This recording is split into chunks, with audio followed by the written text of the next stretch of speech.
healthcare access, and we certainly know there's lots of issues and social determinants of health that affect not only rural but urban access as well. So, and a lot of them are the same. It's just how it impacts the patient maybe a little bit differently. So her title is Courageous Collaborations, and I like that because I think in this day and age with everything that's going on, we have to be courageous in how we're providing healthcare and the type of healthcare our patients have access to, making sure it's quality, that it is evidence-based practice, and that it is something our patients can access. So Ms. Matheson, thank you so much for being here with us this morning, and I'm going to let you take it away.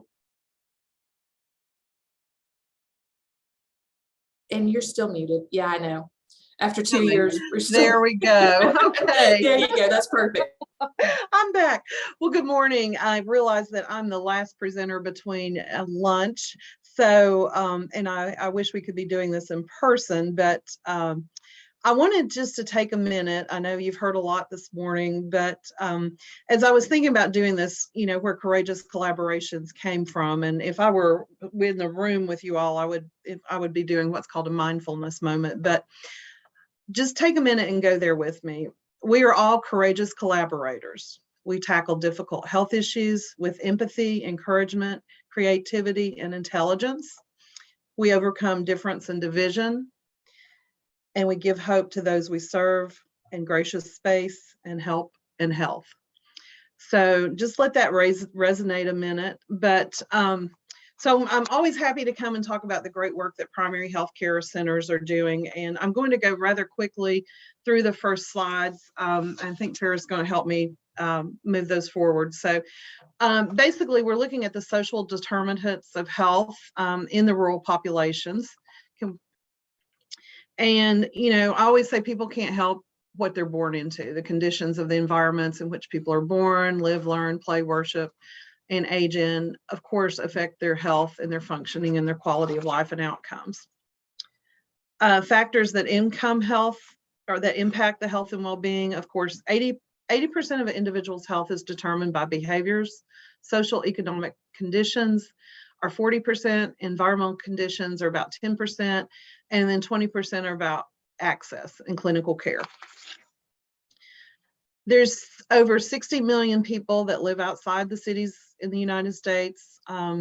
Environmental differences are at higher rates. Of course, obesity, diabetes, heart disease, stroke, cancer, and psychological and stress and suicide, which of course, after the pandemic, one thing we're hearing a lot of from our schools is that our teenagers are stressed, and unfortunately we're seeing greater incidence of suicidal ideologies, as well as a larger amount of anorexia with our students in our school-based centers.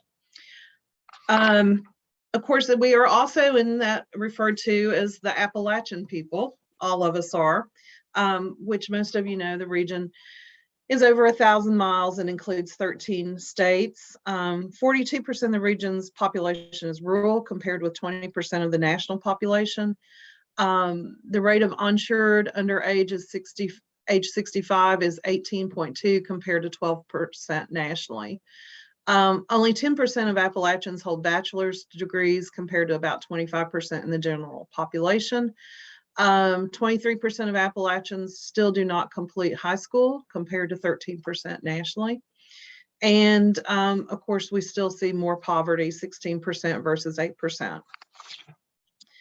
The common disparities: poverty, food insecurity, lack of transportation, which access is something we really pride ourselves on being a community health center, lack of education, lack of employment, availability, decline of health care services. And then there's a lack of healthcare resources. As we are experiencing, most of you know, lack of physician and other providers, 40 physicians per 100,000 people in rural America. We serve a large geographic area in populations with acute need. And there's a lack of access to specialty care, OBGYN, cardiology, dentist. We're trying to bridge that gap with telehealth. And then we have experienced rural hospital closures, especially in some of your more rural areas, South Georgia, here locally, with, Hutchinson closed, but CHI Memorial is blissfully getting ready to put a new campus out in North Georgia for us. So we're really happy about that. Our Community Health Center program was started in 1965. We're referred to as what's called FQHCs, federally funded healthcare clinics. The mission is to provide quality, affordable, accessible care to everyone. We have to become part of the nation's primary healthcare foundation. We have a community focus. We're nonprofit. Our board of directors, 51% or more serve as on our boards and are patients of our health center, which makes us unique. We're located in and serve in designated high need communities. All of your community health centers tailor their services to address unique needs. They offer comprehensive primary and preventative care. We also offer dental, mental health, substance abuse, pharmacy, nutrition, enabling services such as case management, translation, navigator referral, and transportation. We receive federal funding to offer sliding scale discounts to those that are eligible. We accept Medicare, Medicaid, commercial insurance. Here locally, we see TRICARE. A lot of folks we found don't accept TRICARE, so we see a lot of the military as well and veterans. We provide services to all regardless of ability to pay. We also have a lot of data we collect. We have a very vigorous QI program and UDS measures we collect. Here in the state of Tennessee and in Georgia, you have a network at the Primary Healthcare Association. We have over 31 in the state of Tennessee, and in Georgia we have over 34. Locally, of course, you have the clinic we just heard about at CHI Memorial, but we also have SIMPA, Cherokee Health, Erlanger, the Homeless Healthcare Center at the Health Department, and then, of course, us at Primary Healthcare Centers. We were established and we've been around 44 years. In 2018, we served over 18,706 patients with over 53,617 visits. 94% of our patients live at or below 200% of the poverty guideline, and over 30% of our patients were uninsured. I think the last couple of years that's been closer to 40%. We currently hire and have over 130 employees. We have 8 clinic sites in 5 counties. We have Trenton, which is what we refer to as the mothership. That was where we all began. And then we opened at Fairview and Rossville. And we also have school-based healthcare clinics, and we love our school-based healthcare clinics. It's the warm, fuzzy spot for me, but I especially like our school-based health clinics because we have the opportunity to do a lot of preventative work and start families early on, teaching them prevention. And a lot of our children have become and learned, we've started with them at Head Start levels and followed them all through their school years, and they're learning to become good health consumers. And so we're making a big impact there. One of our more recent clinics that we opened is at Linwood, which is community housing in Lafayette, Georgia. And then our first school-based clinic was at Tiger Creek Elementary School in Catoosa County. And we have a clinic in Summerville, Ringgold High, which we opened this past fall, Cedartown, Georgia. And coming soon, we will be opening a clinic in Floyd County at Restoration Rome, which has a focus on family reunification. And we'll be there with several other nonprofits, and we'll be the medical anchor there at that project.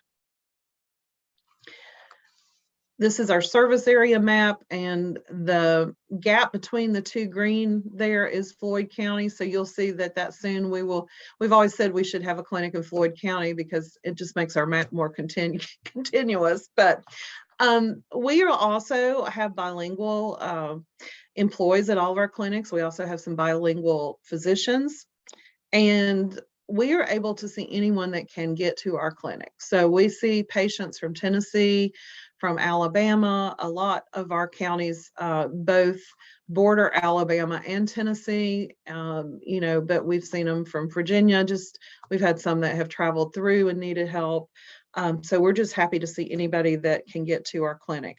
We do partner with CHI Memorial, as she was just talking about the lung bus and the mammogram bus, and they come to our clinic sites, and we're proud to have that partnership. We also work closely with several others in the community, doing food drops with churches and the Chattanooga Food Bank, and just are happy to collaborate any way we can. We do offer comprehensive services. We have physicians, nurse practitioners. We have a pediatric dentist, which are hard to find. He is also bilingual. And in our counties, we see dental is one of the #1 needs, especially we hear a lot from our school systems that there's, you know, they need to send students to us. We have a lot of grandparents raising grandchildren and relative supports that family members that come to us for both dental and medical care. We also have dietitians on staff and nutritionists. We have a psychologist and LCSWs that do counseling.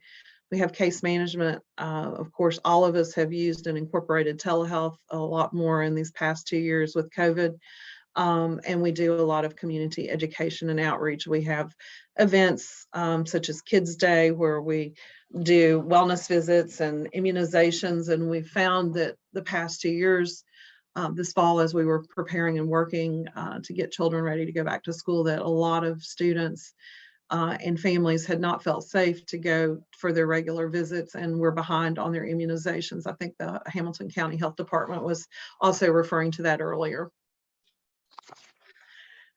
So we also try to serve at the right place. This past couple of years, we have been very busy. We have a medical mobile unit, we have a mobile dental unit, and of course our additional health services at our school-based clinics, because we know that a lot of times parents cannot get off, especially if they're working in manufacturing and factories, and get to their child to pick them up. So how that works is we send home consent forms the beginning of the year, and the parents sign off on that. We always communicate with the parent before they go over to the school-based healthcare clinic to be seen, but most of them are allowed to come on over, or the parents allowed to come if they want to for that visit, and they're able to be seen.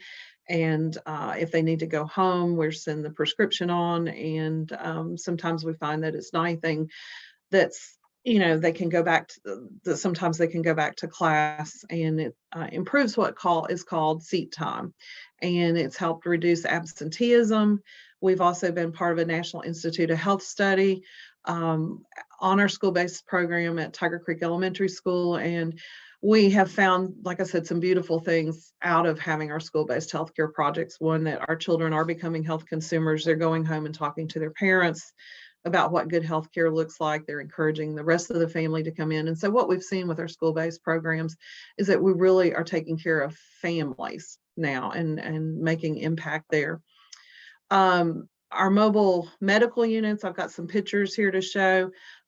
We've partnered with many in the community. This is the Lafayette Housing Authority. That's one of our mobile medical units there in the end. And been out doing COVID vaccinations and COVID testing the last 2 years. It's been, as well as information and education with manufacturers, and we found that to be challenging because, as you know, some people in our area are very dug in against either the vaccinations and the and doing testing. We've also been out in the school system and taken the vaccinations to the faculty as well as their children. And that top picture is of our staff at Lakeview Fort Oglethorpe High School. So we really try to overcome any obstacles that would prevent people from having, you know, in this case, the COVID vaccination if they wanted it, or if they needed COVID testing. And we've vaccinated many, and continue to do so, and continue to do testing. We have seen a decline in COVID, but we are still getting cases in daily. This ribbon cutting is at one of our newest clinics is at the Linwood housing and apartments there that have opened. And that's a really unique project because we actually have a good bit of foot traffic there. I think there's over about 100 apartments there.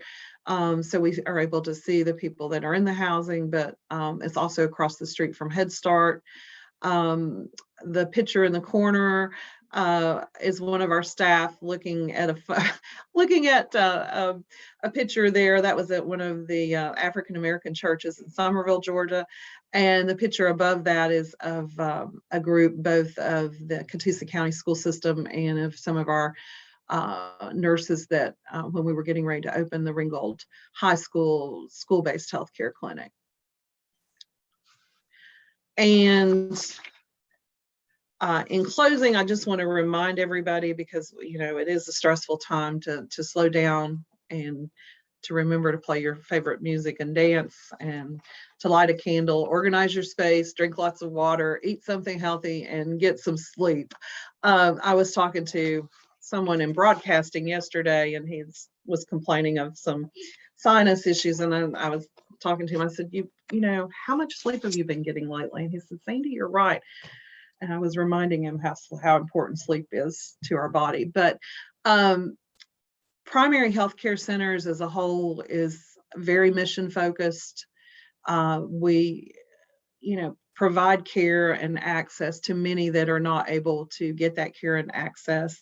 Our phone number, I don't think I put in my slides, is 706-956-2665, 706-956-2665. And we'd like to be a medical home for those in the community that don't have a medical home. Of course, we do work closely with the hospitals, and we see a lot of folks that are discharged from the hospital that do not have a medical provider, and we establish medical home with them.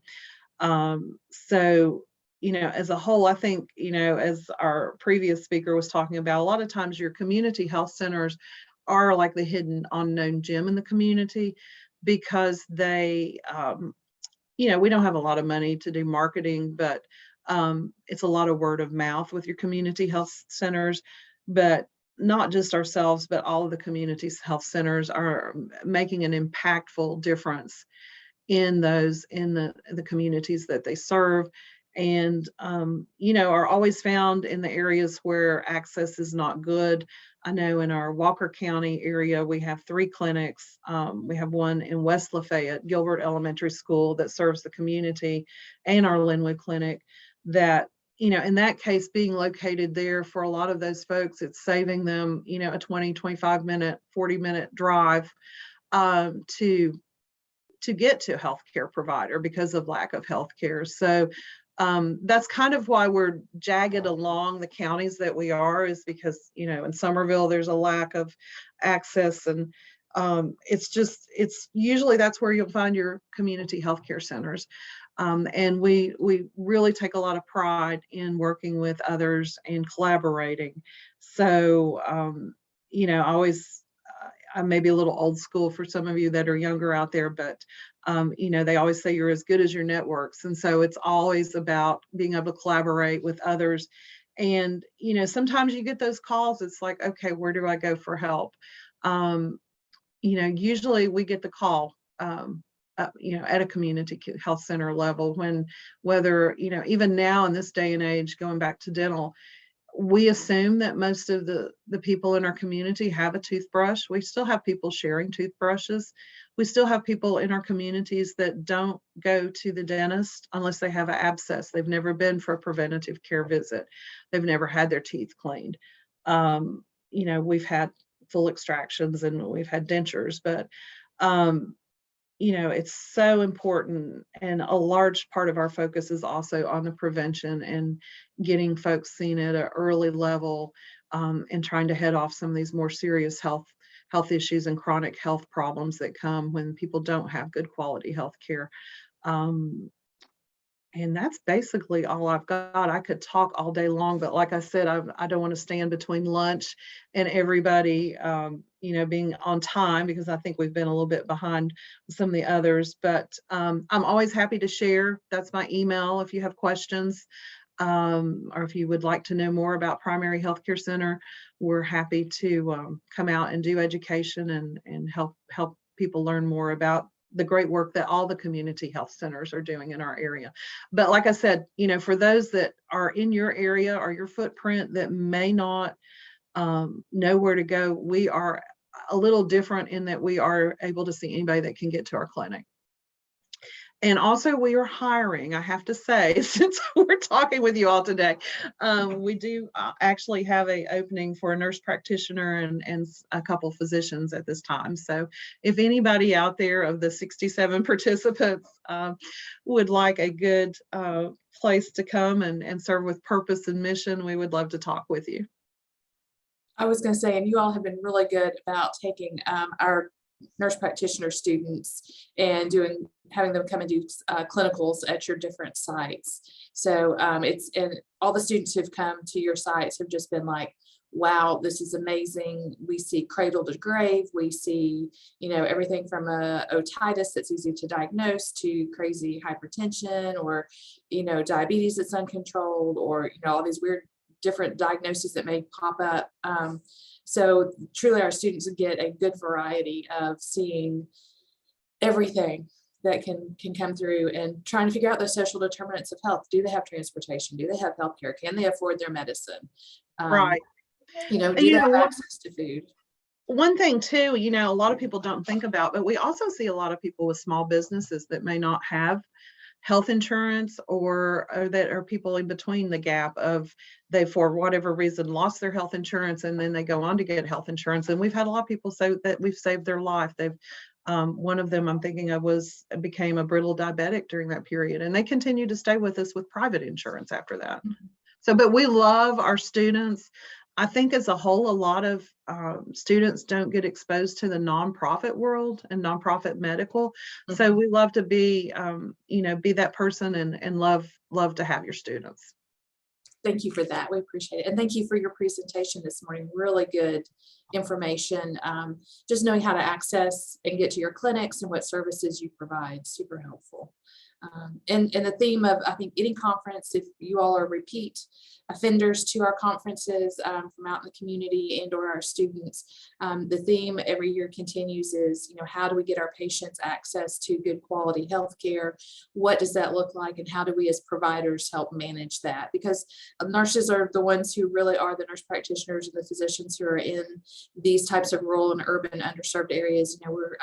I say we're kind of the front line in trying to help prevent worsening symptoms. And, it was Dr. Morrow talking about being at CHI Community Health. It was nothing to have a patient who went into the ER, had a blood sugar of, unreadable, couldn't read it on anything, finally get it back, it's like 1,000 A1Cs of, 13 or 14. And that's how they figure out they're diabetic, because they haven't seen any kind of healthcare provider in forever.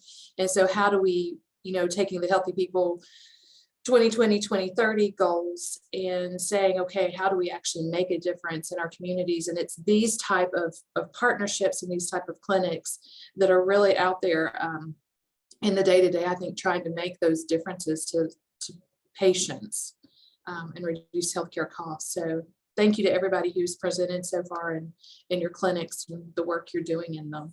It's very important. I don't see any questions. Are there any questions, Farron?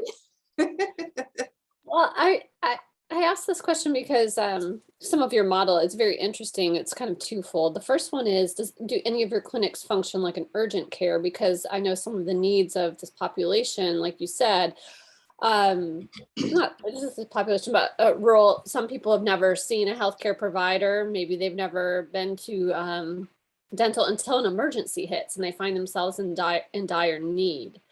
And so if you're trying to, get these patients in for regular healthcare visits, is an appointment always necessary, or do any of your school locations or other locations function kind of as an urgent care? Is there any walk up, or does everyone have to make an appointment? That's the first question. And the second one was, how does this funding model work when, you want to pop up and make these affordable clinics possible? Okay. Well, every day we keep urgent care spots in our schedule. So, we always encourage people to call first. But we do take walk-ins, but we prefer that they call. We do have a centralized scheduling department. And like I said, we do keep spots for urgent care. And a lot of times we see the urgent care and then they become established and we become their medical home. So a lot of times that's how that happens. And then as far as funding, we have, what was your question again exactly about funding, Farron? Just how does the funding model work? You have this wonderful nonprofit system, right. and unless you're connected to a larger hospital system, I understand those models, but it seems like you have an extensive network, which is very impressive, of these free and low cost services. Well, we aren't part of a hospital system, and some people think we are. And actually, that came up with one of the city's employees recently. We went to the city of Fort Oglethorpe and immunized them both for flu and COVID.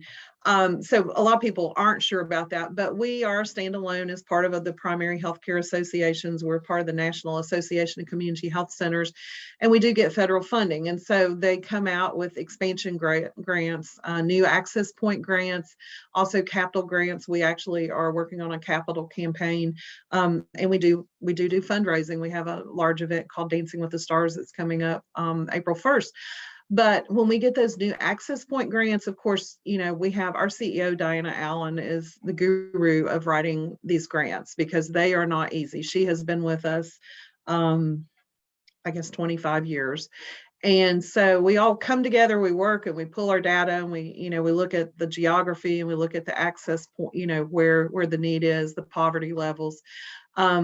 And we write that grant. And so when I came 9 years ago to primary healthcare centers, we had two sites. We had Rossville and we had Trenton, and Trenton had been around a while. And through new access point grants, we were able to expand to Cedartown and Somerville. We also have worked very closely with Emory, with Dr. Vita Johnson, and there was some planning grants that are available to help with our school-based programming. So we're constantly looking for grant opportunities as well as what we get from the National Association and the federal funding. And that's what really has enabled us because, for startup for a school grant, a school-based program, you're looking at probably, around $650,000 for the first year. And then, as those of you that are in medicine, it takes a while before you start generating and getting, insurance and things like that going. So, your first 2 to 3 years in a new clinic, you're just, you're working to build strategically to be standalone. So those grants have been very helpful for us, as well as we do have a large amount of community support. We have churches that support us. We have private people that support us. We also, and I did not allude to this, we also have a patient assistance fund. So if we have patients that can't afford a medical device, or we also work with the 340B program for prescriptions. So, we work hard to have reserves and to have funding for our patients if they don't fall in a bucket where they need, help and they don't have funding. But a lot of good grant writing goes into it too. We understand that. Yeah. And the challenges of it. And they usually come out and then it's like, okay, they're due in 30 days, or just really quick turnaround, and you're like hustling. And but we somehow have managed to do that pretty well as an organization. Yes. Yeah. And partnerships are so important as well. Absolutely. And having those resources to be able to collaborate and share and refer to, and absolutely. All right. Well, I don't see any more questions in the chat. I don't see any hands up. Oh, wait, David Randall has a hand up. I take that back. Do you want to unmute and, oh no, that's my hand. Sorry, never mind. Sorry, David. He's probably like, oh my God, what? No, that's I didn't realize my cursor, sorry, is changing to a little hand instead of the arrow. Sorry, David, did not mean to All right, no, I do not see any more hands. All right, so we will break from now until 12:30 for lunch. Thank you so much for everyone who has presented this morning. It's been a really good, informative session, lots of great information. And enjoy your 30 minutes, and we'll see you back at 12:30.